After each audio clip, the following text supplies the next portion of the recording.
राजा जनक जी को अंत में यहां तक कहना पड़ गया कि लगता है मेरी पुत्री जानकी अविवाहित ही रहेगी। लक्ष्मण जी को क्रोध आ जाता है, लेकिन भगवान श्री रामचंद्र जी, जय श्री राम, अहंकार चाहे अपने ज्ञान का हो या फिर अपने बल का, वो हमारे पतन का ही कारण होता है। इसलिए जो ज्ञानी होता है वह अहंकार नहीं करता है। प्रायः देखने में ये आता है कि हम आज के दौर में चाहे अपने गुरु के समक्ष बैठे हों, चाहे अपने माता पिता के या अपने बड़े बुजुर्गों के बीच बैठे हों, थोड़ी सी विद्या क्या पाली, थोड़ा सा बल क्या हासिल कर लिया, हम उसका घमंड करने लगते हैं, व्यर्थ में उसका प्रदर्शन करने लगते हैं। मैं एक प्रसंग बताना चाहता हूं, आप सबको विदित होगा, माता जानकी के स्वयंवर का प्रसंग। प्रभु श्री रामचंद्र जी गुरु विश्वामित्र जी के साथ राजा जनक के दरबार में पहुंचे। वहां पर स्वयंवर का आयोजन था जगत जननी जानकी जी का। बड़े से बड़े योद्धा शूरवीर वहां पर उपस्थित थे, क्योंकि राजा जनक जी का यह प्रण था कि जो उस सभा में रखे हुए भगवान शिव के धनुष को भंग करेगा, उसी के साथ जानकी जी का विवाह होगा। और उन्होंने घोषणा कर दी।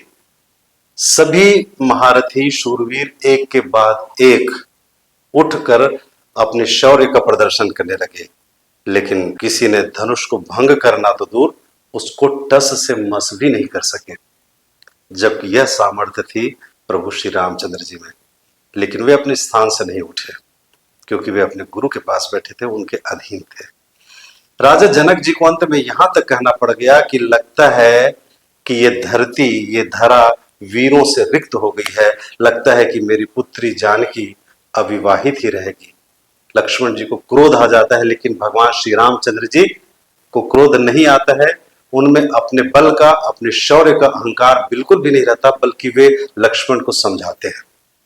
गुरु विश्वामित्र जी जब आज्ञा देते हैं कि उठो राम और धनुष उठाओ, तो गुरुदेव की आज्ञा पाकर प्रभु श्री राम जी ने सबसे पहले खड़े होकर अपने गुरुदेव को नमन किया, राजा जनक जी को नमन किया, और उसके बाद भगवान शिव के धनुष को नमन किया।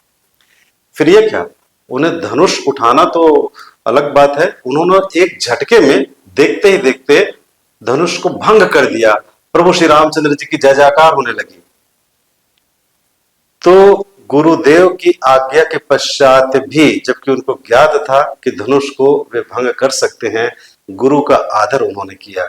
हमें यही शिक्षा मिलती है भगवान श्री रामचंद्र जी के चरित्र से कि यदि हम अपने माता पिता, अपने गुरु, अपने बड़े बुजुर्गों के पास बैठे रहते हैं, तो हमें अपनी शक्ति का, अपने बल का, अपने ज्ञान का घमंड नहीं करना चाहिए, व्यर्थ में उसका प्रदर्शन नहीं करना चाहिए। जय जय श्री राम।